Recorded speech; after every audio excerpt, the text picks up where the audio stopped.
മരണപ്പെട്ട ആളുടെ മൃതദേഹം തേടി കോടതി കയറിയിറങ്ങുകയാണ് കുടുംബം. 2020 കോവിഡ് ബാധിച്ചു മരിച്ചെന്ന് ആശുപത്രി അധികൃതർ അറിയിച്ചയാളുടെ മൃതദേഹം ഇതുവരെ കണ്ടെത്താൻ സാധിക്കാത്തതിൽ ഹൈക്കോടതി ഇടപെട്ടതോടെ 6 ഡോക്ടർമാർക്കെതിരെ പോലീസ് കേസെടുത്തു.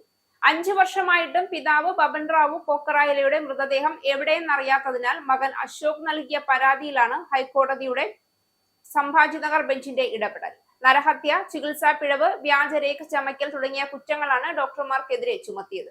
2020 ഓഗസ്റ്റ് 13-നാണ് അഹില്യ നഗറിലെ പാട്യാല ഹൌസിലുള്ള സ്വകാര്യ കോവിഡ് ചികിത്സാ കേന്ദ്രത്തിൽ തൊണ്ടവേദനയെ തുടർന്ന് ബബൻ റാവുവിനെ പ്രവേശിപ്പിച്ചത്. കോവിഡ് ബാധിച്ചിട്ടില്ല എന്നായിരുന്നു പ്രാഥമിക റിപ്പോർട്ട്. എന്നാലും നിരീക്ഷണത്തിൽ തുടർന്നു. പിറ്റേന്ന് ബന്ധുക്കളെ അറിയിക്കുക പോലും ചെയ്യാതെ മറ്റൊരു സ്വകാര്യ ആശുപത്രിയിലേക്ക് മാറ്റി. അതിനിടെ ഡോക്ടർമാർ തന്റെ ശരീരത്തിൽ നിന്ന് വലിയ അളവിൽ രക്തമെടുത്തെന്നും ഇവർ തന്നെ കൊല്ലുമെന്നും രക്ഷിക്കണമെന്നും ആവശ്യപ്പെട്ട് അദ്ദേഹം ഒട്ടേറെ തവണ മകനെ ഫോൺ ചെയ്തു.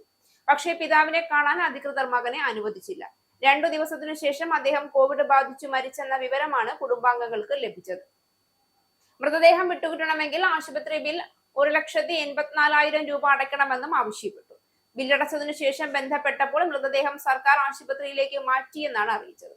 അവിടെ അന്വേഷിച്ചപ്പോൾ എത്തിയിട്ടില്ല എന്നായിരുന്നു മറുപടി. വിവിധ ആശുപത്രികളും മോർച്ചറികളും കയറി ഇറങ്ങിയെങ്കിലും മൃതദേഹം കണ്ടെത്താനായില്ല.